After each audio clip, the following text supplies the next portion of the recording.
Now this next video is a video that I took last spring, last April, in Littleton, New Hampshire, the New Hampshire Muscle Car Club. You saw them on the shout-outs there. They get the largest muscle car club in all of New England, and their season opener was last April in Littleton, New Hampshire. And I went over there and I was walking around live, doing some live footage on Facebook and YouTube. And I see this Ford Torino there, and I'm looking at it, walking around, checking it out. And then I see this guy sitting next to it, and I'm thinking, God, that guy looks familiar. He looks like a guy I see at a lot of the vintage snowmobile shows. So I'm thinking, well, what the hell? He's not going to punch me if I ask him if he's that guy, right? So I said, are you the guy I know from the vintage snowmobile shows? And it turns out he was. So that worked out really well. And to take the story even further, it turns out he lives just down the road from Littleton, next town over in Bethlehem, New Hampshire. And he does a cruise night every other Thursday night, all through the summer months. And he's involved with the Above the Notch Car Club. He's on. It's time. Sorry, I pushed the wrong button. He's the owner of Beech Hill Automotive. He's also the president of the Above the Notch Car Club. And he's just a very active guy. Really cool guy. Yeah, he's become a good friend here over the last year, and we're planning to do some more collaborating over the summer as he starts doing those cruise nights again. And we'll have some footage from those as well. But let's take a look. You'll see where I run into him and ask him if that's the guy I recognize from the vintage snowmobile shows. Let's take a look. I like this Torino. Starsky and Hutch live on. Gotta love it. This sits nice. This is nice. This Torino. Hey, Daddy, how are you? Good. Right, yeah. No.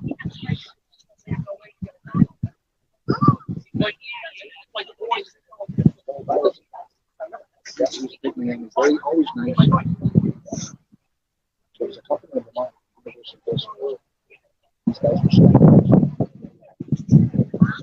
you put tires in on the side.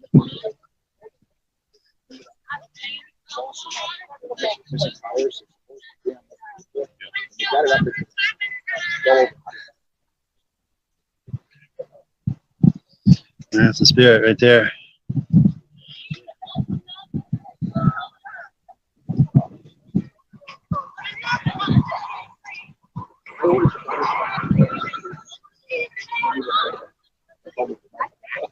Is this yours?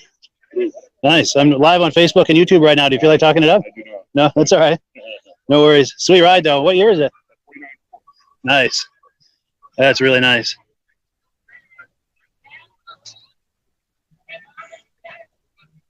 I like that shifter.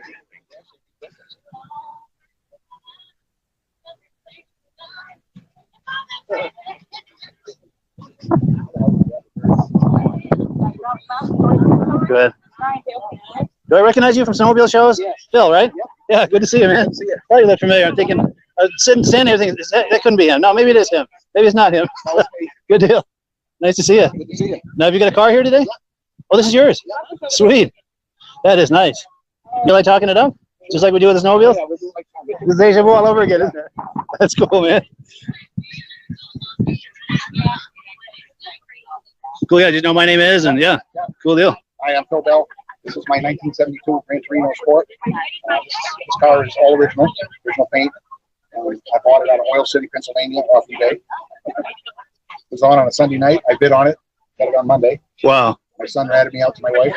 It's quite a scene. Yeah, I bet. It's a 351 Cleveland, 4-speed car. Nice. Yeah, go ahead. Has a bench seat. That's a snuggle with your honey seat. It's rare that these cars, a lot of these came through with the bench seat, the 4-speed for some reason, instead of the buckets in the console. But I had one just like this in college. Oh, really? I wanted another one. Nice. Deja vu all over again. Yeah, well, the movie came out in around 2001 with Clint Eastwood, Gran Torino. Yeah. And I was sitting in my chair one morning, and the trailer came on the TV showing about first few clips. They didn't show the car. Like the next week, you saw the car. Yeah. And I was like, oh my God, that's my car. Because my original one yesterday. Yeah. People over here around. And then I actively started looking for one. Yeah. And this one popped up on a Sunday night. And the car, the original inspection sticker is still on there from 1980, 81. Oh, really? Inside. Okay. This caught my eye though too. This is nice. That's cool. But go ahead. The guy that owned this car passed away. Yeah. It was a raised ranch house with a garage underneath the house. The car was underneath that garage. The widow asked the neighbor to pull it out. Yeah. So he pulled it out, got it running, and put it on eBay. And I was like, it was instantaneous. And he had to make offer or buy it now. So I made an offer. Yeah. I was like $1,000 less than what they wanted. And when I got home from work, my son says, "Let's go check the computer." I turned it on. It says, "Congratulations, you have won. Yeah. Pay now." Nice. And my son runs to tell my wife. I said, "Oh boy." So yeah, I made a plan to. I sent him $1,000 on PayPal. Yeah. And he took the truck and trailer and drove all the way across Pennsylvania. Wow. My wife said, "What are you gonna do if it's a piece of crap?" Turn around, right back. Yeah. The car was beautiful. Wow. And this is as you found it? Yep. Wow. Original paint, original stripes, original wheels. Nice. Now, is this the same year as the one they had on Starsky and Hutch? It looks pretty similar. 75. 75. Okay. So 73 was the last fastback. Okay. 75, they went from the corner roof and notchback. Yeah. That one had a 429 in Starsky and Hutch. Yeah. It's red and white. That's a very popular car still today. Yeah. Covetose. Iconic. Yeah. Definitely. Paint one red with a stripe. Yeah.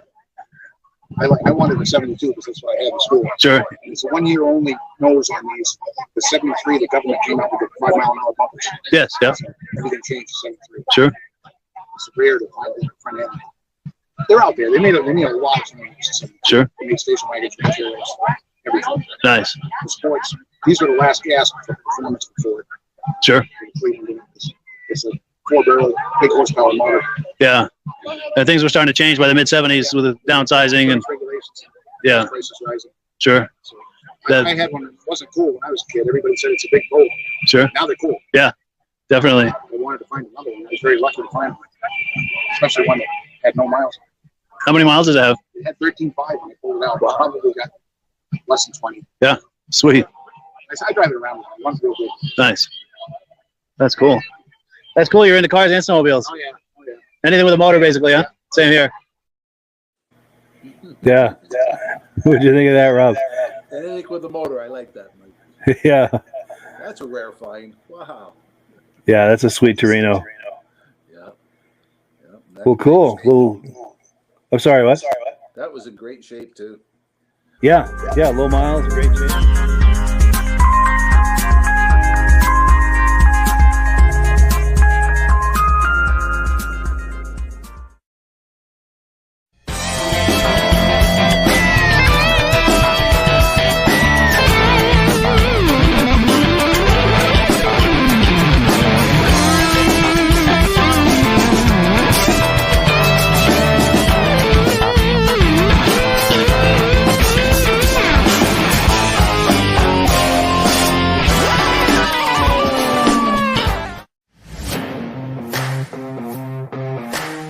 Click the link in the description for your free Amsoil catalog.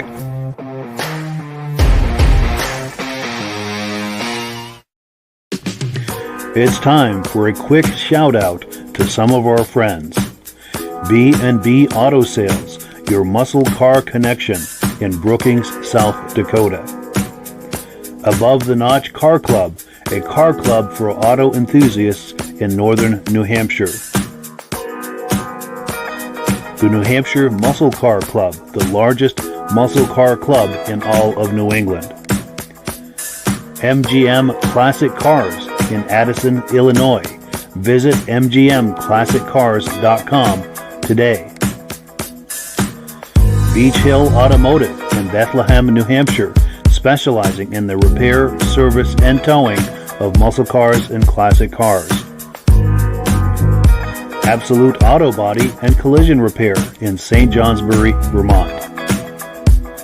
And lastly, I am your independent Amsoil dealer. Click the link in the description for your free Amsoil catalog. And last but not least, if you decide to advertise with the Muscle Car Podcast, this could be part of your advertising message.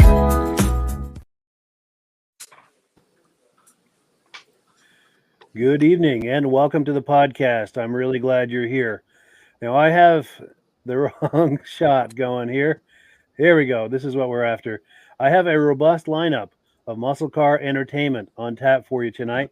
But before we get into all of that, I want to make sure that everything is working properly. So, if you can see my face and hear my voice, I'm going to ask you to leave a comment. Please let me know where you're viewing this from and whether you are a first-time viewer or a regular viewer. Now, to our first-time viewers, if this is your first time hanging out with us tonight, I hope you have a good time with us, and I hope you decide to join us here each and every Wednesday night at 9 p.m. Eastern Time. Now, this podcast simulcasts to 8 different places across Facebook and YouTube. So wherever you're viewing this right now, just circle back in 1 week's time, and we'll be here waiting for you with another fun-filled episode. Now, to our regular viewers who are here week after week, month after month, and season after season, you guys are the ones who make this possible, and we very much appreciate that. So let's take a couple of quick comments here, and then we'll get the party started. Let's see, we've got someone on Facebook. This must be Ben. Good evening, sounding loud and clear in Carterville, New York, and thank you for coming on tonight. We appreciate that. Our good friend and regular viewer, David from Alaska Railroad, says good evening to Mike, Rob, Michael, and Virgil. Sounds good, looks good. We appreciate that feedback. And pardon me, I've still got that cold I had last week. It is improving, but James Whiteside says loud in the land of Lincoln. Now, Lincoln was from Illinois, I think. Confirm that for me if you would. I think that's how I remember that. Kevin Culhane, loud and clear in Sudbury, Ontario. Thank you for joining us. Someone on Facebook saying, this must be my girlfriend. Yes, viewing from Lindenville, can hear you good. Thank you, Mike, for all you do. Love you. Well, cool. Thank you so much. That's my girlfriend, Carlene. Also, Virgil's friend Kyle Phillips is in the house saying, good evening, gentlemen. Let's see some cars. We're going to give you an eyeful here in just a minute. And then James Whiteside says, confirming that Illinois is the land of Lincoln. And don't they have that on the license plates? I almost think they've got that on the license plates out there. All right. Well, I've still got a voice left. I'm going to bring our friends on. And we're going to get this party started and let them do more of the talking and give my voice a rest. But gentlemen, how are we doing tonight? Very good. Very good. Hey, I'm doing a lot better now that your voice is back, you know. Now that you got the ramble through the intro there, just like, It's true. I didn't have to stutter through it. Sure. That's right. Virgil did an excellent job last week hosting the podcast while I was sick. He did an excellent job, as he always does. And, we appreciate him coming through for us like that. But, let's take a look at the menu here and get things started. Now, we've got some footage, a car show footage that was shared from our good friend Rob Hilditch. That's the gentleman in the lower left. I'm going to roll the footage, and then I think it's the Toronto car show, but I'm going to have you fill us in because you haven't seen it yet, Rob, but I'll let you confirm that afterward, and then we'll all react to it. So let me find the footage, and right here, let's take a look. And, of course, it's taking a moment to load. Clicking Where's on it is one thing. Yes, the Jeopardy music. Clicking on it's one thing, loading it and playing is another. Yeah, it's taking its sweet time. Oh, it failed. Let me try it one more time. Sometimes the first video will fail like that, but here we go. We'll try again. Sounds like me at PT.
Yeah. So thank you to Rob for that footage. And Rob, was I correct? Was that the Toronto car show? Yeah, that was Motorama in Toronto, and it's nice. I had a booth there, so I get to get in a couple hours early before everybody else gets in. So I get to do some videos before people start to walk around.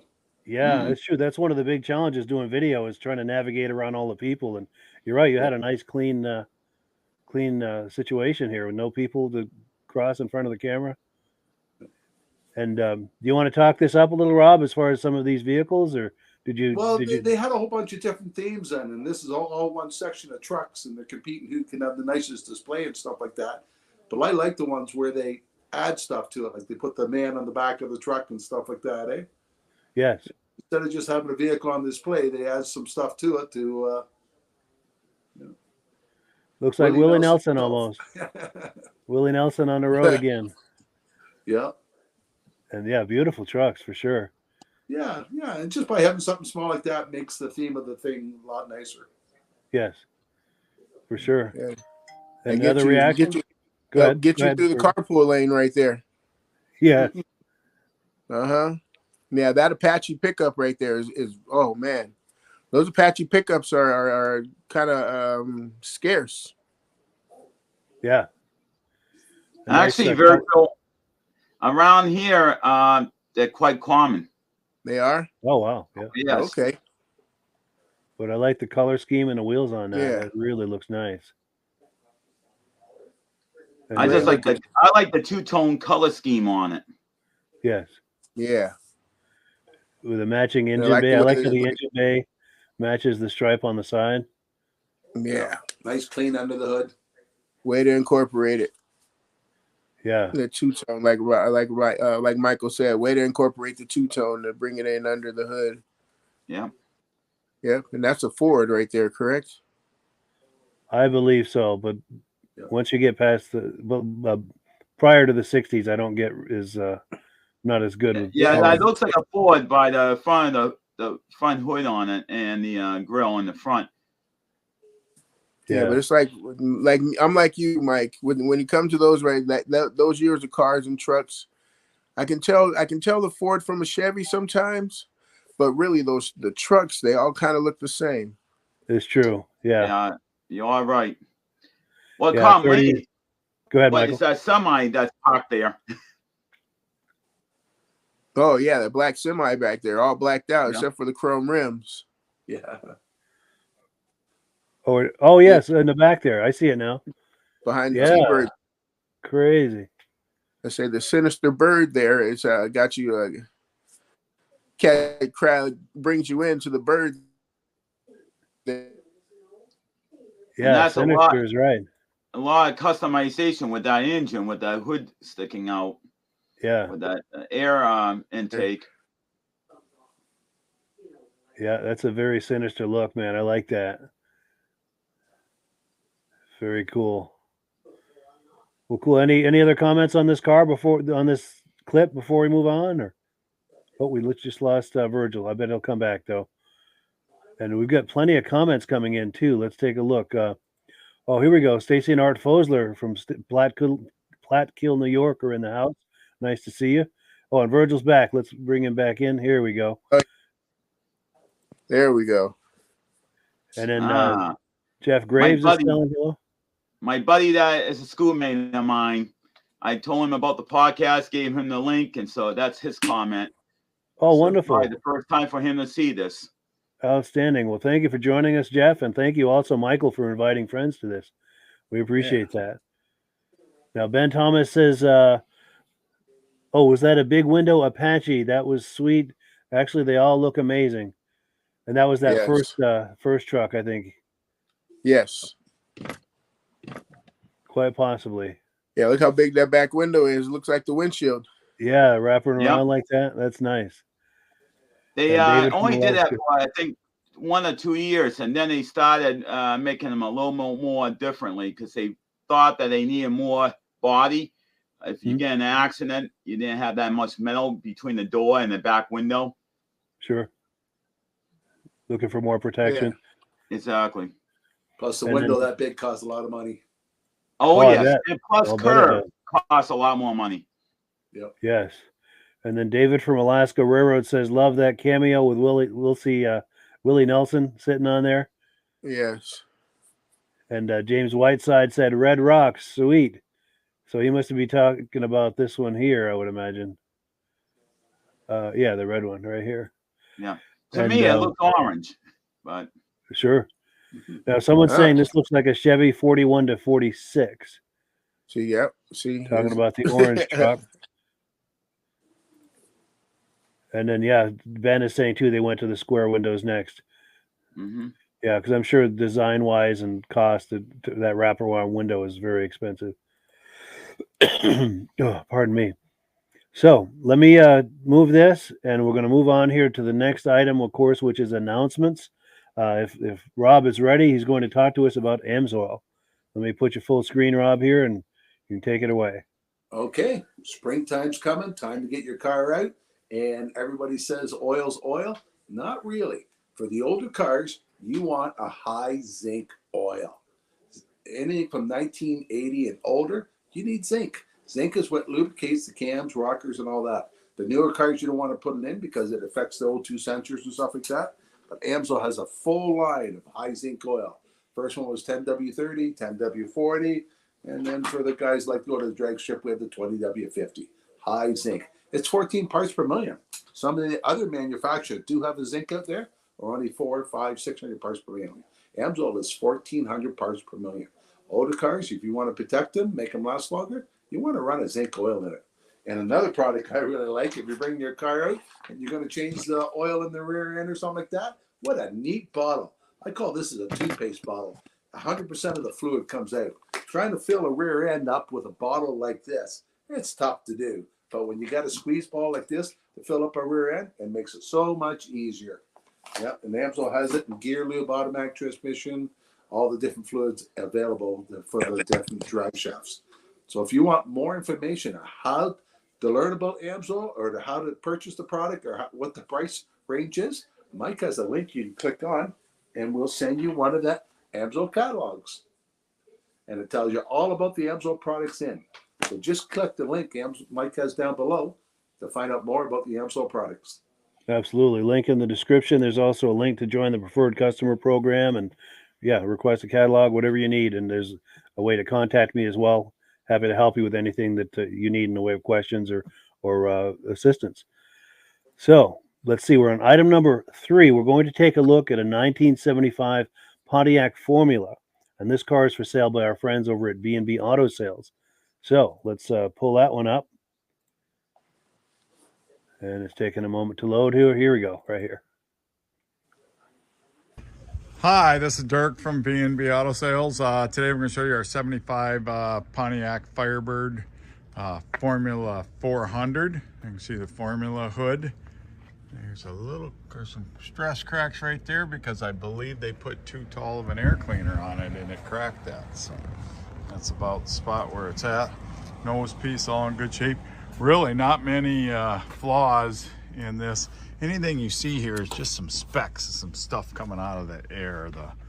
The elevator next to us is, there you see you got some rock chips that have been touched up right there. But you can see it's got great shine on the paint. Reflection of that building and the trees. So, interior's in good shape. Front and rear seats match. Dash is good. Door panels are in pretty good shape. And the door is actually shut pretty good. Oh, you can see that's pretty common, that chip right there on them when the doors get sagging. So I see a little stress cracking on this back here on this spoiler. But the motor number matches, so matching number 400 in it. And then here's some touch up right here too. So looks like maybe some mud been in that quarter at one time. Something's cracking right there. We try to show you everything we can. Like I said, nice paint job. This is an above average driver quality car, I would call it. Just very, very nice car. Runs and drives good, sounds good. Like I said, doors shut as good as any of these big long doored GM 70s cars. So definitely A very, very nice car. Definitely one you'd be proud to own and take on some cruise nights or whatever. Start up our 75 Firebird Formula 400. You can see they got some aftermarket gauges in it. My fan works.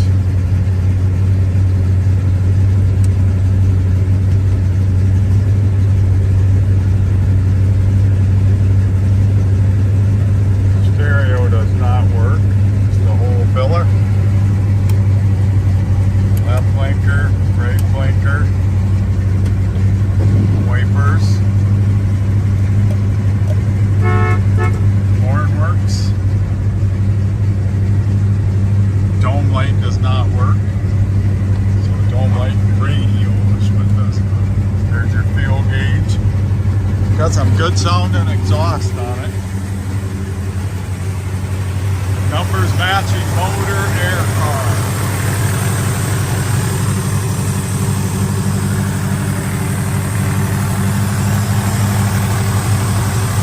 Metal rock intake. Metal rock air cleaner. Got your Pontiac wheels.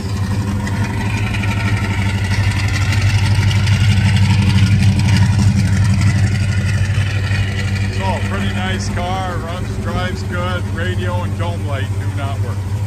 Any questions? 605-695-7391.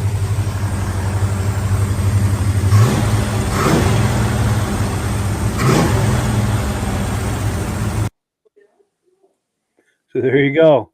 B&B Auto Sales, a 1975 Pontiac Formula. And I think it might be Michael's turn for the first reaction. Reaction to that, Michael? Yes. I see a lot of Firebirds around in this series for model, but the 400, I don't see many of them. So this is definitely a very rare bird indeed, because you see a lot of Firebirds for this year, but Formula for this particular year, I think this might have been the first one I've ever seen. I know they exist, it's just they're rare. Rare to see, sure. The Trans Am and other ones are probably more frequent that you're seeing, on different years and different models. But Formulas is actually one step higher than the Firebird itself. Because I found out over the years when I first started taking pictures of cars, I'm like, it's just a Pontiac Firebird. Oh, no. And then they pointed out that it's E-Spirit, there's this, there's that. So this, I think there's like 4 or 5 different models, but they vary by years. Some years they didn't have this model, and other years they did. But this is definitely a very rare for a 400 for this particular year. I don't see many of them around. And plus, those marker lights on the sides are very distinct, and the black really points them right out, so you can definitely see them good. And then those ones in the front of the car, those really look nice when they were lit up. Yes. There we go. Very cool. And Rob?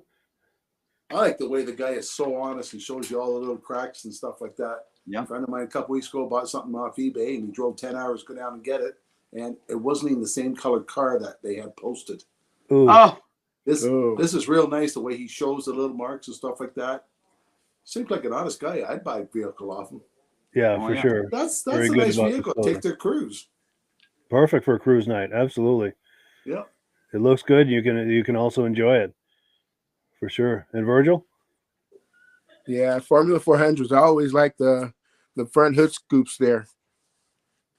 You know, I've never known if they were functional or not. I figured by 75, 77, they may not have been functional as in the 72 or earlier years, but just love those. I love those right there, that hood.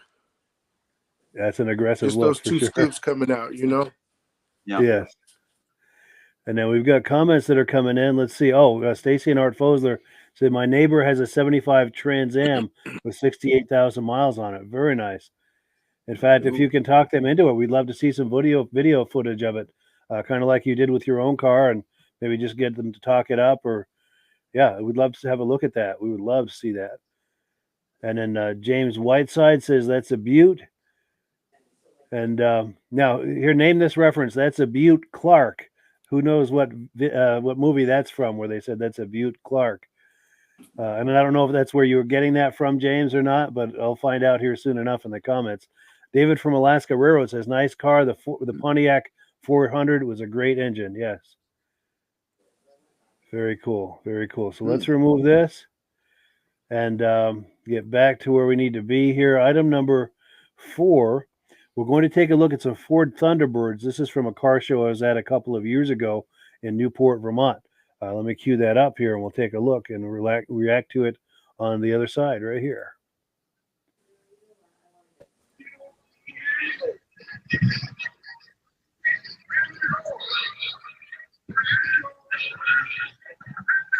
'77 Thunderbird. I remember those. Yeah, I remember those. Beautiful. Beautiful.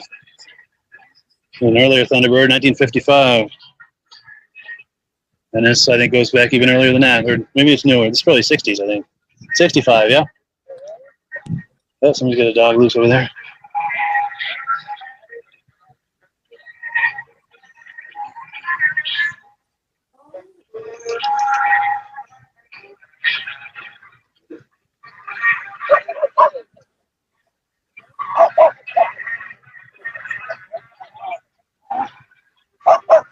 Is this yours? Beautiful car. How long have you had that? 8 years. 8 years. Do you mind if I have you on camera? No. Cool. Yeah, I'm live on Facebook and YouTube right now. Yeah, if you feel like talking it up, all I'm looking for is, my name is, and this is mine. Just talk it up like you're telling a friend about it. Cool, I appreciate that. My name is Richard Pepin. This car is originally from Atlanta, Georgia. I've had it 8 years. It's a beautiful car. Yeah. It's automatic with an engine of 292. Other than that, I just love this car. Yeah. Before this, I have a Crown Victoria. I sold that. Went down to Atlanta, Georgia, and bought this. Wow.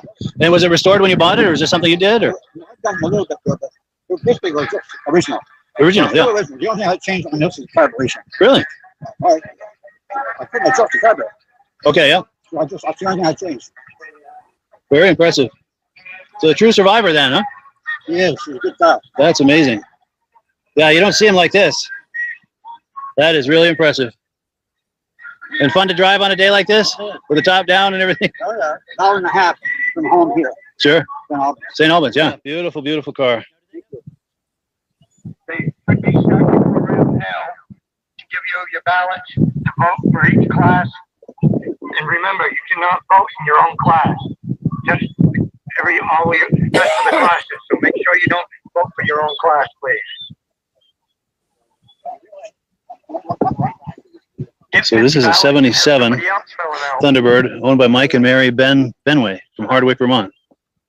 And as I was saying, Mr. C and Yodel Club has drinks and hamburgers, hot dogs, ice cream, and Powerade, and freezer pop. So don't forget that. Is this yours? Yes. Hi, nice to meet you.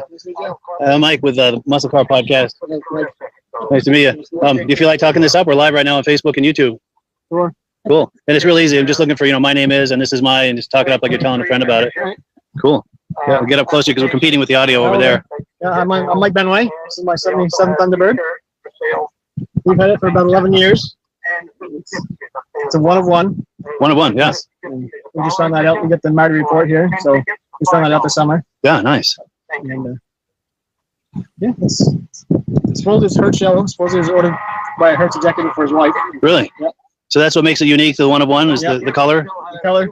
And were there other options that made it unique to be one of one? Or? No, we'll put it there. The console for the vinyl seats was one of the options. It was one of one. Okay. And then the special paint code was the other. Nice. And did the wheels come with, or are those aftermarket wheels? They really set that off nice. It was actually ordered as a fleet vehicle, so that kind of. And there will be door prizes later on. Yeah, nice. radio delete, fleet vehicle. So it kind of makes you believe the story that I was told about the car. So. Yeah. Very cool. The only thing we've done to it is we put the wheels and tires on and the dual exhaust. So Yeah. water like this. So. Nice. It sounds good with that exhaust. Oh yeah. Good. Yeah. Now, what's under the hood? Is it like a 351? 351 Cleveland? Yeah. M. Yep. Nice. Yeah, that is a sharp car. I remember those from back in the day. Right. Yeah. Yeah. Everybody had one. They look as good now as they did then, Exactly. if not better, really. Yeah. Yeah. And you've had 11 years, you said. 11 years. So we get 2011. Very nice. And you take it to a lot of shows? Or? We do. We take it to Maine. We go up to Orchard every year with it. Yeah. We've been down to Cape Cod with it. So we put some good miles on it so we get it. People give you a lot of thumbs up and Oh, stuff? yeah. Sweet. Yeah. Awesome. People our age and older are going to remember these. Yeah. Very cool. Well, cool. It was really nice to meet you. Yeah. Cool deal, man.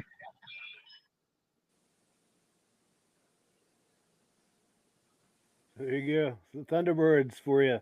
I'm trying to think of whose turn it is for a reaction to it. Virgil. Oh. It's Rob's. It's Rob's turn. I'm sorry. Go ahead, Rob. That must be a lot of work to try to find out if the car is one of one. Like he'd have to go through a lot of paperwork trying to find out if another car has ever been painted that color. But that's a great investment. Wow. Yeah, for sure. I love the stance on that thing. Yeah. Definitely. That reminds me of your friend's Lincoln. It reminds me of your friend's Lincoln. Yes. Very similar. Remind me of that Continental there. But yeah, good colors. And I'm gonna have to get one of my cousins there to take a. He has I think it's a 60. It's like a 65 or a 64 T-Bird that he's building. So it's been a few years that he's been doing it. But yeah, he's a T-Bird man. Yeah, I'd love to get a video of that. He's got that convertible with the, what did he call it? A Batman top. Yes. Yeah, where that makes that convertible look like a two-door, but it's really makes it look like a two-seater instead of a four-seater. Yeah. Very nice. I'm gonna have to have him take some pictures of that. But yeah, nice T-Birds. That might be one of those. As we started this, I was like, oh, Michael Delage, we need a T-Bird montage. Good idea. That's not a problem. I can write that down and get it set up for you. Yeah, please make a note of that. Yeah. And while you're at it, what were your reactions to this, Michael? Well, I mean, I see T-Birds all the time, and it's just remarkable over the years how they go from a small car to a little larger car, and then they go from just two-door, two-seater into the full size like this is. And like this guy was saying, yellow definitely stands out. I have never seen a yellow. I've seen like a beige one, and I've seen red, but I've never seen a bright yellow like that. But it's really amazing how it goes from a small car to a little larger car, and then it goes into a four-seater, then it goes back to being a small car, two-door, two-seater. It's very strange because the idea was, well, we need to make this car be for families.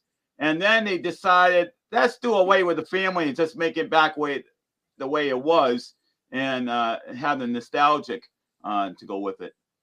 Yeah. So it's really remarkable how they go from one stage to another, and to see the fully large ones like this. Even the ones in the 80s, you don't see a lot of the late 70s and 80s and that time period. You like this one right here. You don't see many of these around.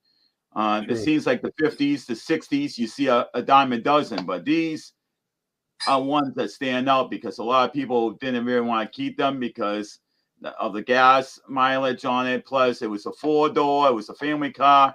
It wasn't, a lot of people didn't think a four-door, or, in this case, it's a two-door, but, seeing this car and having four seats in it, it's like, okay, this is a family car. It's not worth crap. And that's probably why you don't see a lot of them around, because the nostalgic is with the two doors. It's like the Corvettes. They never made, you see a couple of Corvettes that you could squeeze somebody in the back, but it's not made for people to be sitting in the car. Yeah, it's interesting how things change over the decades. And we've got comments that are coming in too. We've got James Whiteside saying, "Sweet car. I'm a GM man. Cool deal." And then he might have been talking about that other one. But David from Alaska Railroad says, "I've always loved the look of the late 70s T-Birds. His dad had a 78. Very cool. So I'm sure this is a little trip down memory lane for you." Well, cool. Yeah. So let me remove this from the screen here and get back to where I need to be. So we're on item number 5. Now we're going to do something a little bit different. We're going to take an early look and discussion at the new electric Dodge Charger. And I found a YouTube video where they do a really nice, they take a nice look at this new car for all of its pros, cons, and otherwise. It's going to take me a minute to load it because we're going to play it right off of YouTube. Yeah, here it is. It's just taking me a minute to. All right. This is the new Dodge Charger. It's a 2-door electric muscle car that goes on sale this year. But wait, I got a lot more to say than that. It also comes with a 4-door option. And next year, the Charger is also getting an engine if you prefer it that way. That's a lot of information. Trust me, you are not alone. So let's walk through this together and find out what the hell is happening at Dodge. So here we go, the 2024 Dodge Charger. It's going to go on sale this year exclusively as an electric vehicle. And then next year, they'll roll out a Charger equipped with an inline-6 engine. Now, we had a huge presentation on this car with all the information, and not one time did they say V8 engine.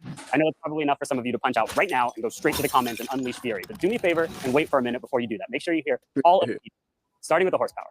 The base Charger Daytona RT will make 496 horsepower with a claimed 0 to 60 time of 4.7 seconds.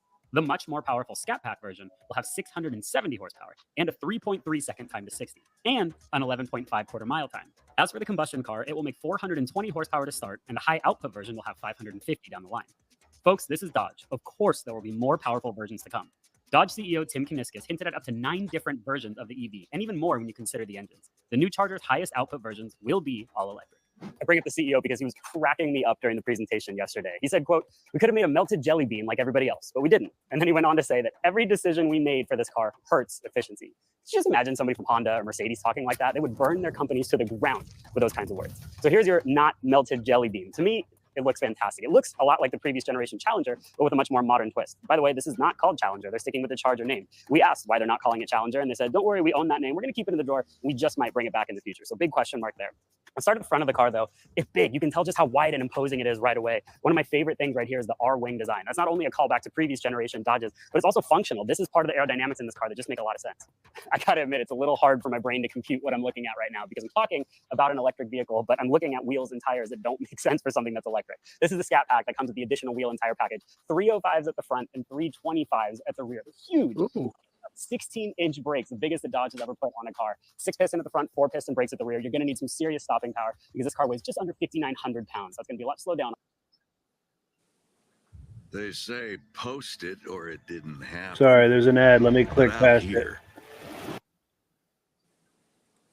On a direct trip. Every new Charger is going to come standard with all-wheel drive. Now, Dodge says on the combustion car that comes next year, you'll be able to send all of the power to the rear axle. They haven't given all the details yet on the electric vehicle, but they said you will be able to vector the torque between all 4 wheels as necessary. We're hoping that means you can send all of it to the rear. Speaking of the rear, let's go this way because there are 2 things that I want to point out, starting with the exhaust. No, you're not crazy. Yes, I said exhaust. Yes, this is an electric car. Come real close because right underneath, we have where the traditional exhaust would go. In its place, we have the next best thing, I guess. It's called Fratzonic. Kind of a funny word, but it is meant to emulate an engine noise on the road. Dodge says it's going to be louder than a modern Hellcat.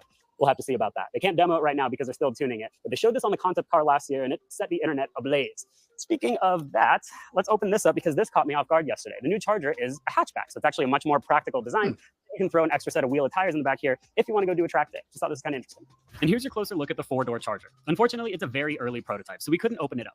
But it shares the same hatchback design as the coupe and the same powertrain options, obviously just with better space for extra passengers. It will go on sale following the coupe later this year. This is an area where the Charger really needed some love because the current gen car, the interior looks at home in a Hertz parking lot, and that's about it. But they have made things much, much better. We have a standard 12.3-inch center touchscreen, has wireless Apple CarPlay, wireless Android Auto. It's running Uconnect 5, which is generally some really nice software as well. Right in front of me, we have digital gauges. All Chargers are going to come with new digital gauges. This one is the optional 16-inch panel. Looks super sharp. But please direct your eyes to the new steering wheel, and specifically this area right here. On the right is a button labeled Power Shot. That's going to give you an extra 40 horsepower for up to 15 seconds for you to win all of your red light races. And then over here is the drive mode selector, which has 2 new modes, including drift mode and donut mode. If you were in an empty Walmart parking lot or the exit of a Cars and Coffee, watch out. All right, so now I'm going to talk about all of the EV stuff. So if you actually listened to me and waited to leave your hate comment on not having a V8, thank you very much for your patience. You may now fly free to the comments. But the EV architecture here is actually pretty interesting. Both the RT and the Scat Pack are going to be running on 400-volt architecture, which feels a bit like yesterday's technology. That said, the upcoming higher output models, like the Banshee, for example, that will have a much more sophisticated 800-volt architecture. The range caught me off guard, and that's because nothing about this car was designed for efficiency. The RT, the entry-level charger, is going to be good for 317 miles, and the Scat Pack is going to be good for 260 miles. Not bad overall. The battery pack is actually pretty big. It's roughly 100 kilowatt hours. The charging speeds are middle of the road when you consider everything. It's 5 to 80% in just over a half hour. I'll be really excited to see this car compete in Edmund's EV charging test eventually. So this marks a huge change, not only for Dodge, but for the Charger. And of course, not everybody is going to be on board. That was never going to be the case with how much they put in place with this new car. My worry is that I'm not sure this speaks to traditional muscle car people, and I'm also not sure that this speaks to EV people. And if that's true, then who is this car for? Is it for you? What are you most excited about with the new Dodge Charger? We want to hear from you in the comments. Let us know. And as always, thanks for watching.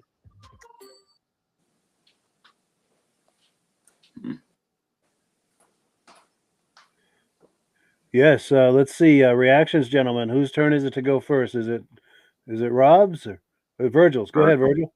Oh, yep, that thing looks amazing. It looks amazing, but that electric part still catches me. But you know, it still catches me. But I was just imagining that as the General Lee.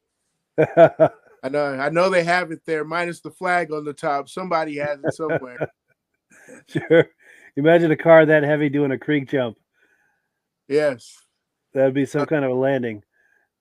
But the thing that got me also too was the donut mode. Yes. It's like, oh, okay. That sounds kind of fun. Like you said, give yourself a Walmart parking lot somewhere and let it go, huh? Definitely. But how much battery do you have after that? Yeah, I imagine that uses some juice. Yeah. Yeah. For sure. For sure. And Rob? I'm trying to look through my phone because just the other day somebody sent me a list about all the companies making electric vehicles, and Tesla's making a cheaper car. They put that on hold. General Motors electric pickup has been on hold for 2 more years.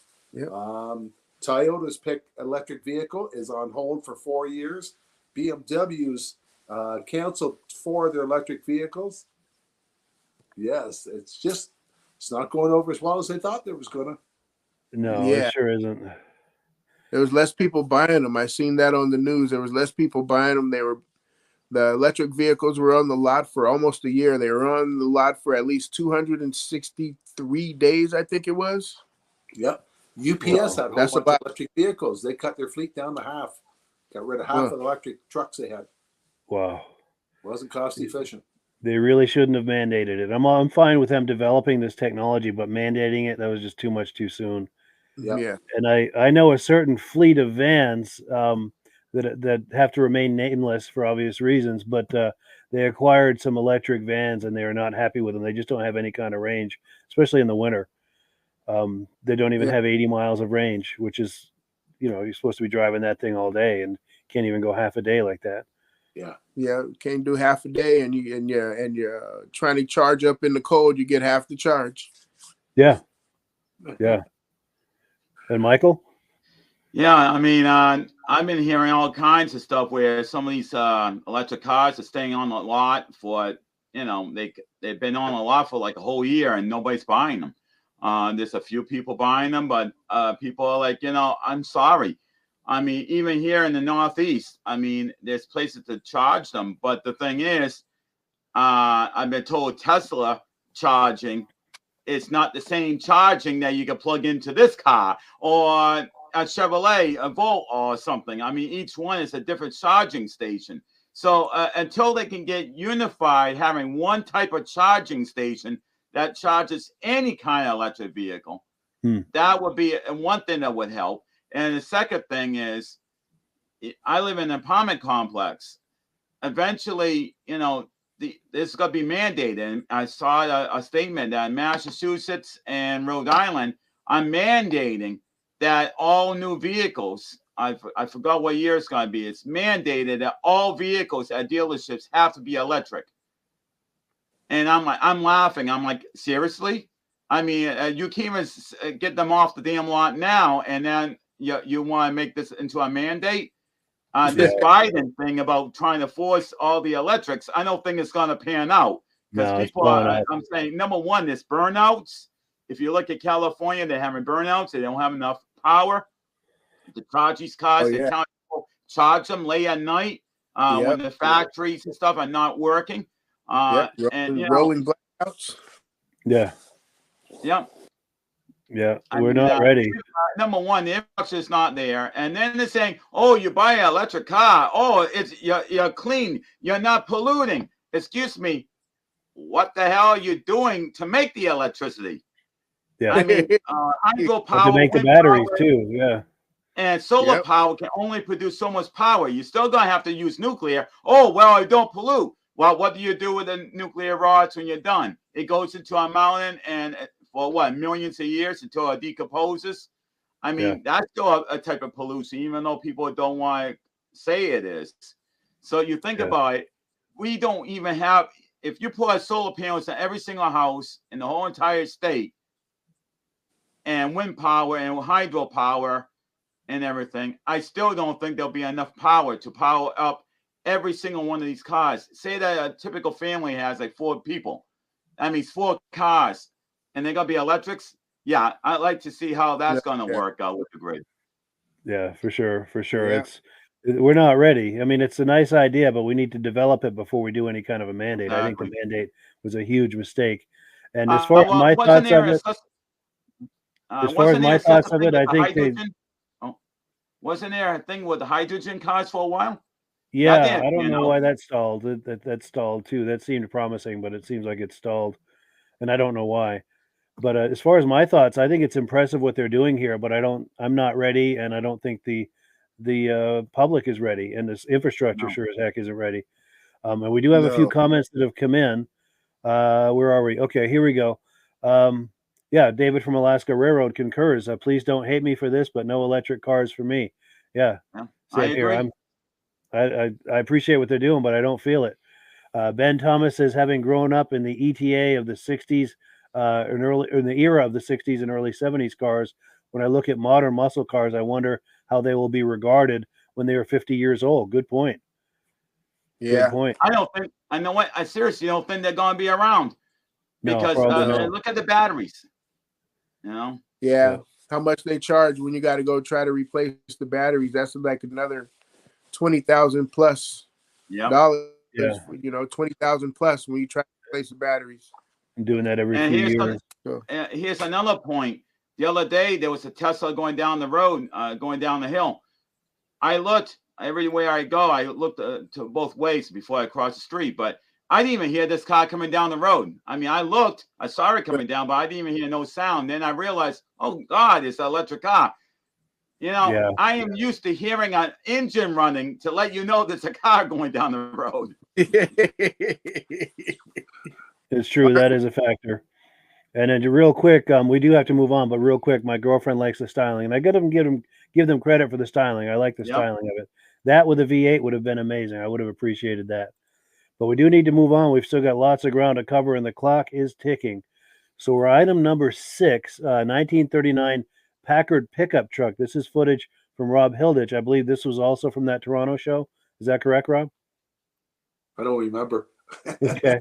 Well, that's all right. Let's take a look, and then we'll discuss it on the other side. John Smiley. How long you own the truck, John? We probably had it 6 or 7 years. Yeah. Done a lot of work on it. Wow, you sure have. It started its life as a hearse. Oh. And we cut it down. Did some fabrication on it. So it's got some stories to tell. Oh yeah. The front end, of course, that's all steel, not fiberglass. I like the emblem on the front. Yeah.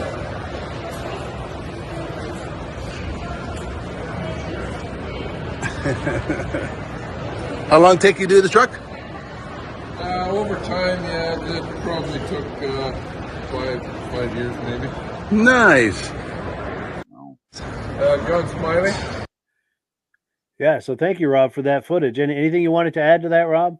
Yeah, that was at the Motorama show, and that was at the front half where the show cars are. And he happened to be there early, and he wanted to chat about it. And yeah, nice. Yeah, very nice truck, and nicely that you were able to get him talking with you. That's nice. yeah, Yeah. And then was it Michael's turn for a reaction? Yep, I guess it is. I never even knew about a Packard being a truck, and then he stated that it was a hearse. So that already solved the question I was going to say. I never heard of them making a pickup truck, but when you say it was a hearse where it started out as that, it's like, okay, that explains everything. So that's a major customization, but that is beautiful. It's just all the work he put into it to make it into a truck. Yeah, that came out nice. And And Virgil? to hear that it's all steel. Yes. Yeah, to hear that all steel front end right there, that's just an amazing car, right? The amazing truck. It reminds me of one of those trucks they did on the TV show where they took a Suburban and made it into a pickup truck. Oh yeah, Wow. that'd be cool. Because my first thoughts of it was like a 50 something Suburban, and they made it into a truck. But something that's similar to this right here, it's like the way they do the back end back there. Because I was looking at that truck bed, like, man, what kind of truck is that? You know? Yeah, some serious fabrication right there. Yeah. Well, cool. All right, so let's see. We're on item number 7. This is an interview about a 1979 Chevy Camaro that I did last summer at the Island Pond, Vermont car show. So let's pull that up. And yes, right here. Let's take a look. Justin Zaraski. I'm here with my 79 Camaro. Believe it or not, it's a car that I've had since 1999. I bought it for $500 my senior year of high school. A couple of years ago, we stripped the car down and completely restored it. Love driving it. And the car actually came from the janitor at the high school that I worked for, or went to school at. It was his wife's car for many years. Wow. Yeah. I've done sort of the normal rust. I've done floors and the spliced in trunk floor and subframe, and we repainted the whole thing. New upholstery on the inside. Yeah. At some point, probably going to build the original small block for it. Have a little more horsepower, a little bit more fun. Nice. Yeah. It is a 4-speed car. It's a lot of fun to drive. Sweet. Yeah. Good deal. Yeah. Well, thank you so much. You. Nice. So is it Virgil's time for the reaction? I always lose my place as to whose turn. Go ahead and take a turn. Go for it. Never knew those cars came in a 4-speed, but that was pretty interesting right there. And I love that blue. Yes. Nice shade of blue. Yeah, he did a good job with that. Yeah. And then Rob, I know you're a GM guy. Oh, it's a story that I like. Yep. Yeah. I bought a brand new one in 1977. Wow, nice. 58. It was a 77 and a half, they called it. Yeah, I had it for a couple of years. But I like the story that goes with the car. That's what makes the car is the story. Yeah, for sure. Had it since high school, and it belonged to his janitor's wife. Yeah. Gotta love it. And he put a lot of work into it. Yeah. Cool. And Michael? Yeah, with all these cars, I got plenty of fibers over the years, but every time I go to the car show, I'm looking and I'm like, okay, well, I know that's maybe a 78, 79, 80. They all have the similar look. So I'm like, okay, now you look at the tail end of the car and all the back lights are the same for several years. And I'm like, okay, so you can't go by the tail lights because they used to have the year on them, but they use the same tail lights. So that means it could be an 82 and the car could be an 84, with the same tail light. If they, why do a new stamp for 84 while you still got 82s around? So that's the only thing I'm not crazy about with the fibers and Camaros in this age, because it's a little harder to distinguish exactly what year. You can narrow it down to probably like 3-4 years, maybe 5. And then it's like a little harder unless you can look up the particular information on the car. That's true. It's true. Well, cool. So let's remove that, and we're on to item number 8. This is a beautiful car. You're going to love this. It's a 1965 Buick Riviera, and this is for a sale by our good friends at MGM Classic Cars. Wait until you see the lines on this thing. The color's not so shabby either. And it's taking a moment to load here. Okay, here we go.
What's up, everybody? It's Mr. Jenkins here at MGMClassicCars.com, Addison, Illinois. And today I'm bringing you this new arrival 1965 Buick Riviera numbers matching car. What a great example. And man, is this car cool. Just got this car in. It's finished in this nice blue paint. It's got the numbers matching engine. The interior is in great shape.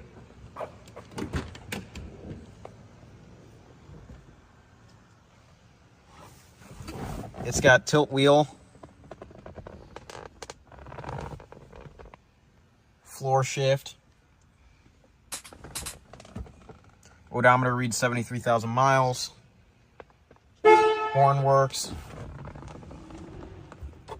got your ashtray, cigarette lighter, that. You got your glove box right there. Just a really cool car. Thin white walls. Riviera badge right there. The body lines up great. Looks like the car's never been in a fight. The glass is in great shape. Whoever owned this car, they took really good care of it.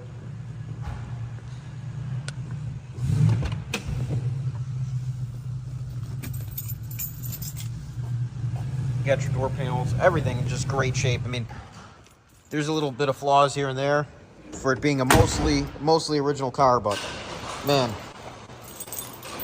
for it being what it is, like I said, they took care of it. It's in great shape. I'm gonna open up the trunk here.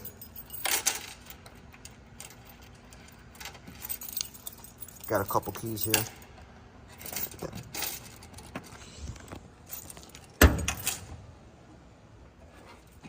Trunk, great shape. You got your jack, your spare tire, quarters look good. And overall, like I said, they took really good care of this car, and it shows. And these things are getting hard to find, these ribs. I mean, this car was kind of the cross between somewhat of a muscle car and a luxury car. Considering it's got the big V8 that it came with, and I mean, they had plenty of power. If you're interested in this car, you can visit MGMClassicCars.com to see photos, anything you'd ever need to see, more details about it. Or you can call 847-848-1850. Again, that's 847-848-1850. Close the hood here. We are open Monday through Friday, 9 to 5. Saturday, 10 to 2, all by appointment only.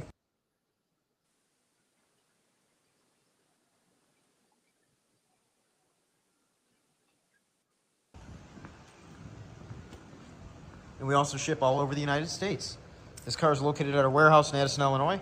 This is just one of them. We have around 250 cars. I hope to see all of you come here at MGM Classic Cars to check out the 65 Buick Riviera. Hope everyone has a great day and enjoyed this video. We really appreciate it here. And I hope to see you guys come in. Everyone have a great day. Bye-bye. So yeah, thank you so much to MGM Classic Cars for a look at that amazing Riviera. Whose turn is it for the first comment on that? Go ahead, Michael. Well, I love the car. Two things that stand out to me. One was the highway headlights, which you're seeing right now in this picture you just showed. And then the engine block, seeing that it's a Buick Wildcat engine block, which was I know Buick was known for the Wildcat, but I know they actually had a model called the Buick Wildcat. So to find that a Wildcat engine is actually in a Riviera, I'm like, wow, that's pretty cool. Yeah. Nice. Gotta love the continuity. And the highway headlights, I have never seen that on a Riviera. I don't know if that was just like a one-year model they did that, or if they did it for a couple of years. But good question. I don't know, Rob? But I like the way they had. What a sleeper of a car that is, eh? Yes. Yeah. No one would pull up beside that car and think it's that fast until you lift the hood and see what's under it for motor. Oh yeah. But when you first showed the picture, I thought it was a two-tone paint job, but it's not. It's a really neat color blue. It just depends which way you look at it, how dark it is. Yeah. Somebody did a great job of doing a paint job on that thing. Yeah, for sure. And Virgil, you said something about the thing opening up like this and closing. Yeah, the headlights. Yes. Like that, like a clamshell. Yeah, I wonder if that's a vacuum. Yeah, they all all could be. Those are all vacuums back in those days. But good question is, how many years did they make this car with that kind of headlight hideaway? Yeah, a lot of complexity and cost in there. Yeah. Which is maybe how they send the message that this is a higher end car. Yep. And the executive drove Buicks, right? Yes. The supervisors drove Buicks, and then what was above the Buick? The Cadillac, right? I think so, because Oldsmobile was below that, and Chevy was below Oldsmobile, I think. Oldsmobile, yeah. Yep. I like that console, that wooden console between the seats going up into the dash there. That was a cool look. Yeah. Classy. And I like the way they do the back seats, where it looks like two seats instead of, like a big bench, Yeah. Yeah. I'm trying to pause on that. Oh. Yep. You got it right there. Oh, right there is good. And then we've got comments that have come in. Here we go. Ben Thomas says, another quality car. I would drive that back east free for any buyers. And thank you for the idea, James Whiteside. Yes, absolutely right. And then also said, agree, Rob. Thank you. Great shade of blue. Yes, that is a nice shade of blue. Yeah. Well, cool. And the clock is ticking here, so I'm going to remove this. We've got one more video we're going to look at. Before we do, I need to talk it up. When we were here last week, we were looking at a Hulk-themed Camaro. And I commented that a couple of years ago, 3 years ago, I was at a car show, and there was a gentleman there with a Thor-themed Camaro. So I dug up that footage. We haven't looked at it here on the podcast in probably 2 or 3 years. So hopefully it'll be just as fresh as it was the first time we viewed it. But let's take a look. This is Cedric Davis and his Thor-themed Camaro.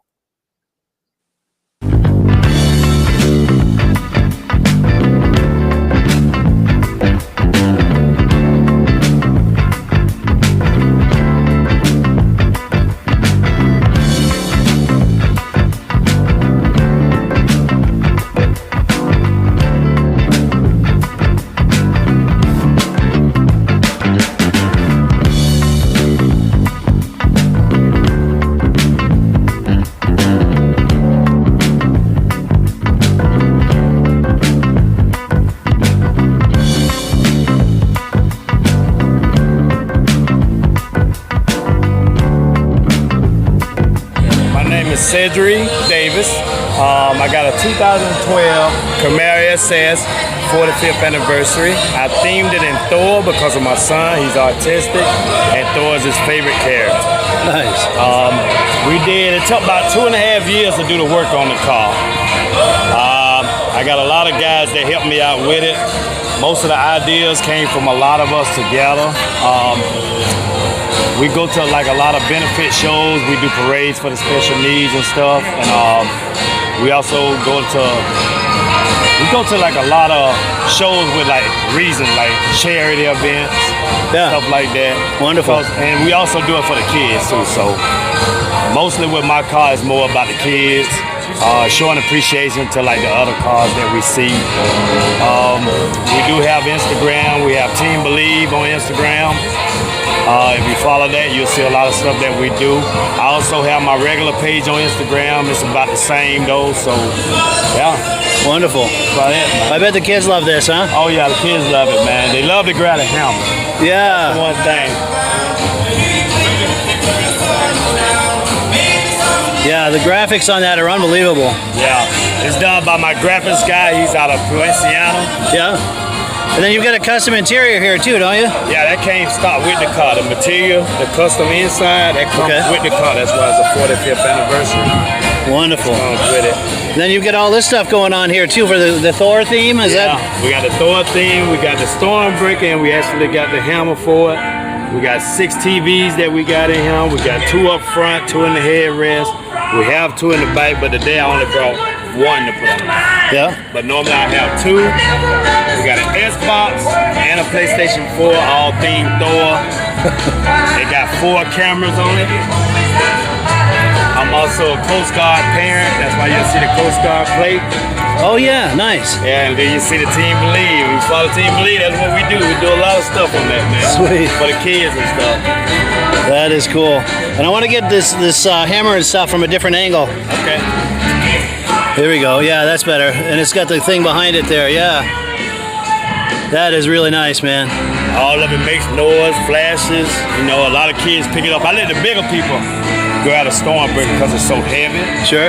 But most of the little kids, I let them grab the hammer. A lot of the artistic kids, or either if it's their birthday or a parent of a kid, I normally let them sit in the car so they can take a picture. We try to give like a memory to like people, so you know, a lot of travelers and stuff, tourists, so we try to give like a memory so they have some kind of memory where they can pass it along to their kids. Yeah. And just keep going. That's cool. Yes, sir. Now, are you able to pick up one of the hammers and do a pose with it? Or? Oh, yeah. Sweet. There we go. Yeah, in front of the car. There we go. Nice. And the one they do the most is this. Yeah? That's the one they do the most. That's very cool, man. That's sweet. Yeah, good stuff, man. And go ahead, Virgil. We need to get a graphics guy. Yeah. To know that can do the thing that could have what's called made the thunder go for that guy there. Yes, to do a thunderclap behind him. Yes, that would be amazing. I should have thought of that. I don't know if I could do that or not, but that's cool. But yeah, and Rob, any reactions to this or? Oh, they got a lot of detail in there that you don't really see until you start pointing it out. The amount of TVs they have and the different interior. That's a lot of mural painting on there too. Yeah, there's a few bucks into that too. Yeah, that'll attract the kids at the show. Yeah, he said the kids love it. Yeah, I bet that attracts kids. What town was that show in? Oh, I don't remember. It was called a Promenade Show. At the beginning here, it says it was near Orlando. I don't remember the exact town. But they do a regular show here, Promenade at Sunset Walk, second Sunday of every month. And I don't remember the town. I'm kind of drawing a blank on that. It was 3 years ago. Well, that was nice. Yeah, it was in August actually, but it wasn't too bad. But that'd be one of those reasons I'd move to Florida just for the car shows. Yes, they have them everywhere. I got to come back to Vermont though. Yes. And we've got comments coming in. David from Alaska Railroad says lots of money in that Camaro. Yeah, for sure. And Ben Thomas says that's a cool Camaro. I also like the way the cars are parked in the street-based venue. Yeah, And thanks for a great show tonight. Well, thank you very much. And that was cool, actually, walking down through there like that. I was enjoying that right there. Yeah. That's what he's talking about. There was a Ferrari back there, too. Let's see that right there on the left there, that red. Yeah, right there. Yeah.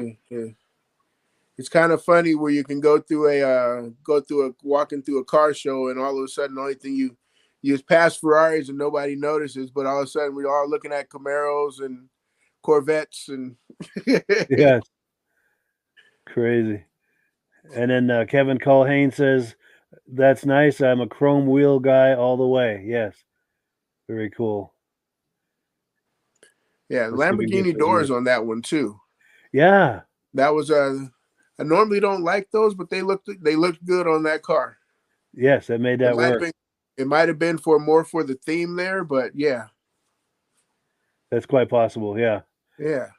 And I texted him that we'd be doing this tonight, and I'll have to check on him and make sure he has a chance to view it. Because after we originally had aired that, he sent me a few other clips and stuff. So I have to see if because he goes, you can hear he goes to a lot of shows and stuff. Yeah. So I wonder if he's done anything, if he's changed anything, or if he's done anything else. Yeah, maybe I'll ask him if he's got any kind of updates. And then his wife had a car also.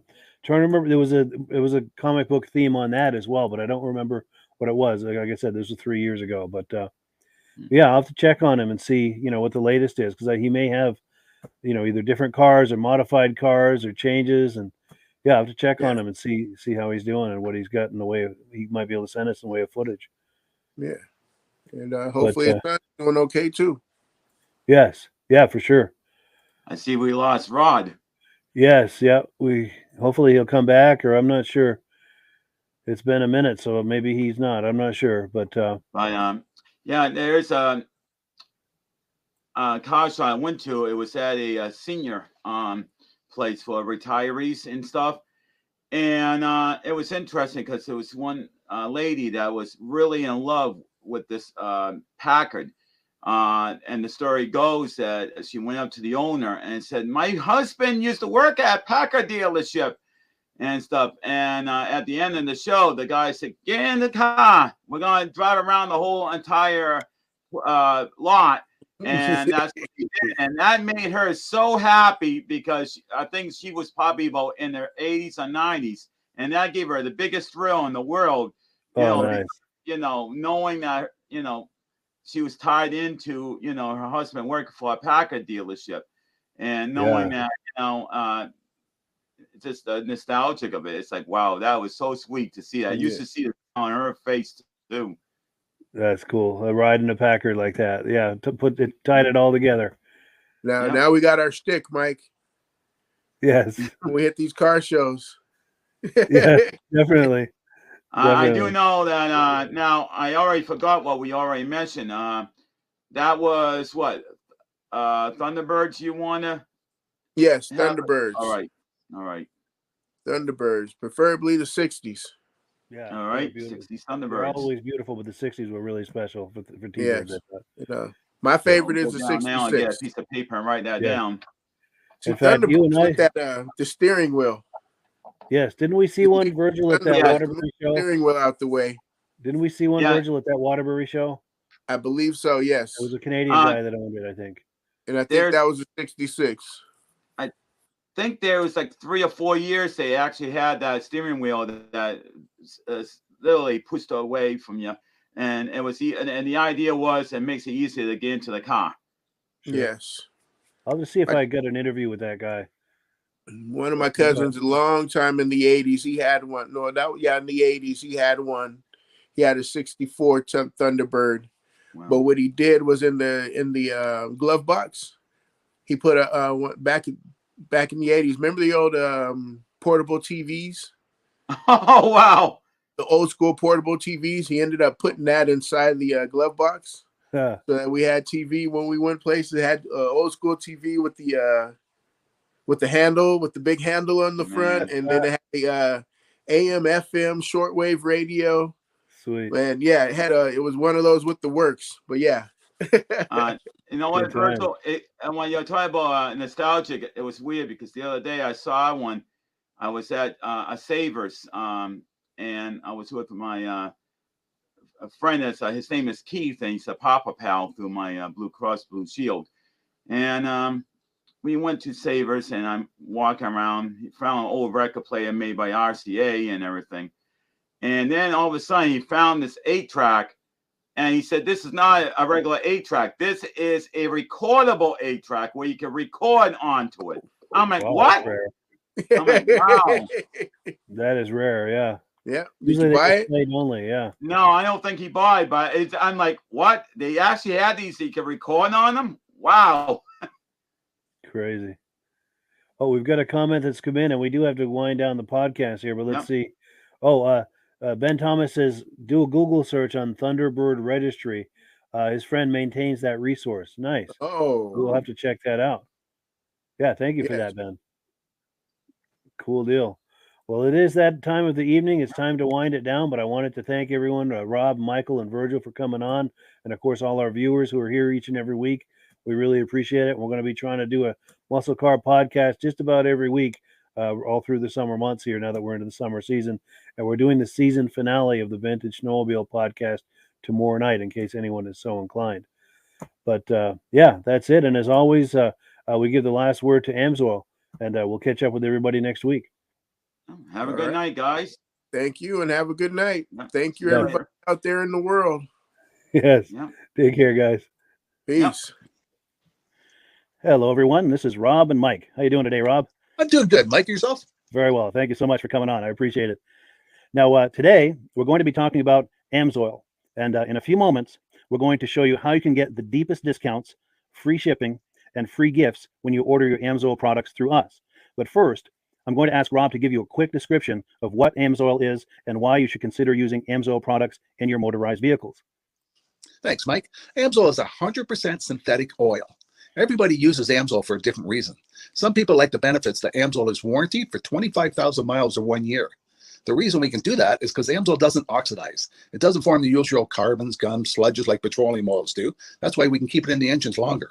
Petroleum oils never do wear out. They oxidize themselves. That's why they have to be changed at 3,000 kilometers. And Amsoil likes the benefit that you only have to change the oil once a year. That saves some money. Some of the people like the benefit of Amsoil is it's a slipperier type lube. By having a slipperier type lube, it cuts down friction and drag. By less friction and drag, engines run 20 to 50 degrees cooler, better gas mileage. Now, Amsoil says 25% more protection than the industry requires is in the Amsoil bottles. My average customer gets about 10% increase in gas mileage. That's a big savings. Yeah. And by cutting down friction and drag, for every 10 degrees you cut down the friction and drag, doubles the life of the engine.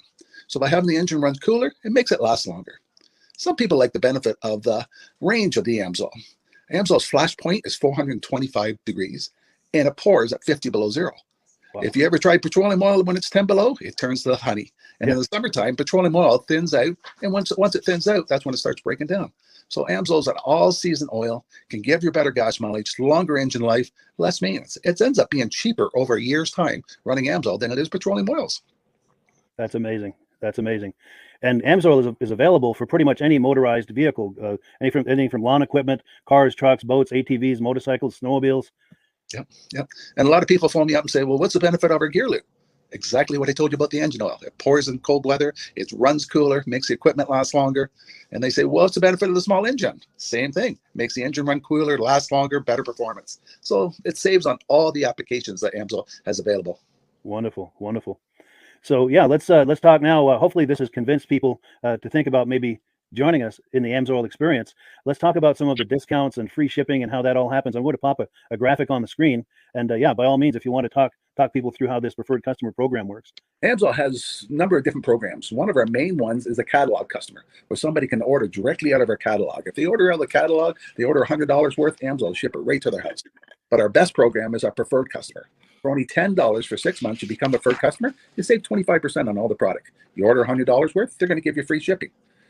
You don't have to order a whole case. You can mix and match. Say you want 4 bottles of small engine, 7 bottles of 5W30, and a couple of gear loops. You can mix and match. You can order 1 bottle at a time if you want. There's no minimums, no maximums. By being a preferred customer, you save over 25% on all the products you're going to buy. Amsoil sends you extra gifts, $5 gift certificate on your birthday, $5 when you renew your account and stuff like that. So it's a good way to save on some of the products you want to buy.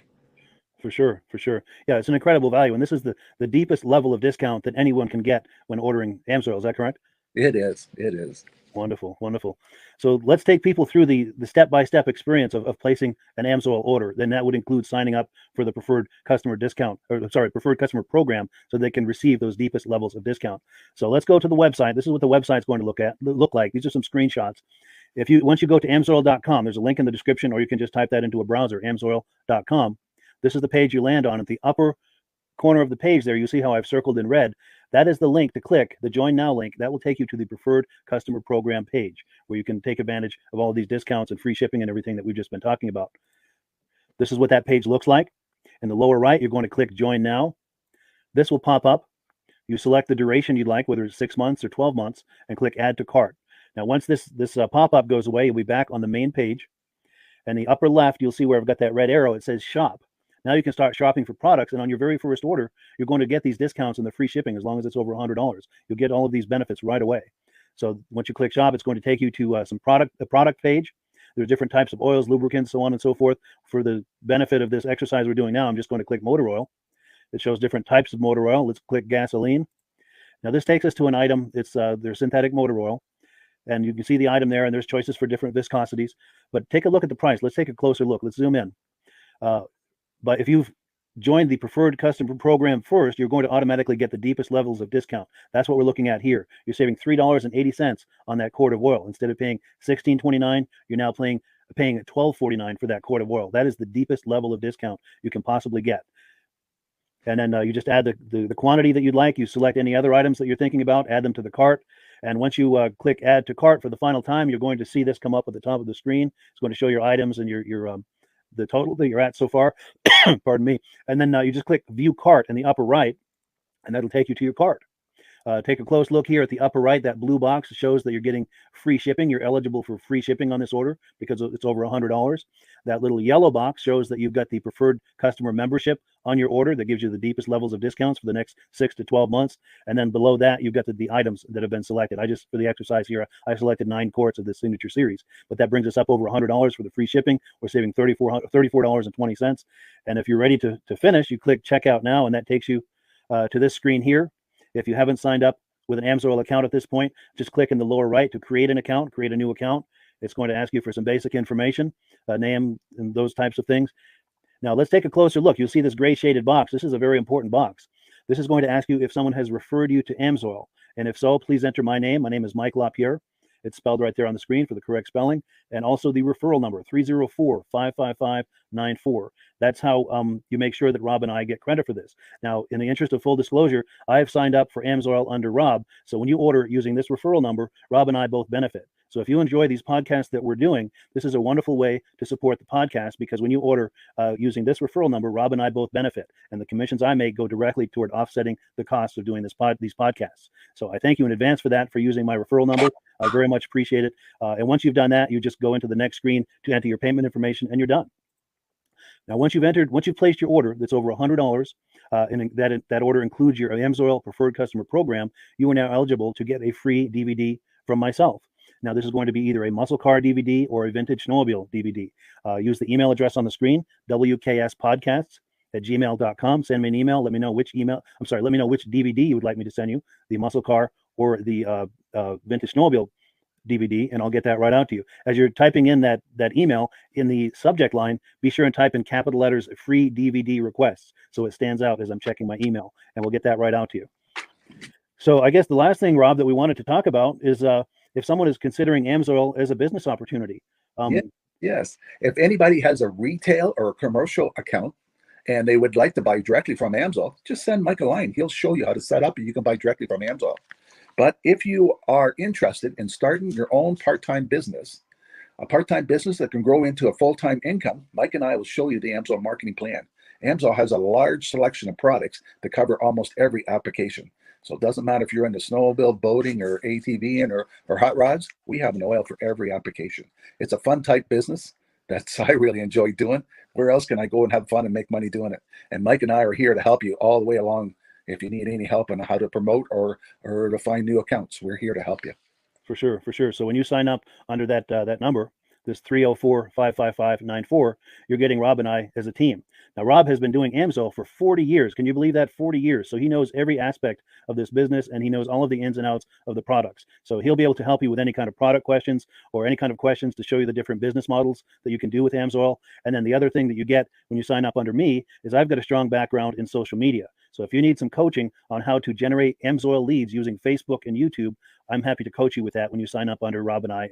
You get both of us as a team to help you, to coach you, to support you, whatever you need to get you off and running with this business and having fun with it. Like Rob said, it's an enormous amount of fun. If you're like Rob and I and you enjoy going to any kind of boat shows, car shows, motorcycle shows, snowmobile shows, anything with a motor, you like going to those shows, those events, those races, this is a great way to turn that into a income opportunity for you. Yes, yes. And just by wearing my AMSOIL hat at one of these events, people come up and ask me about AMSOIL.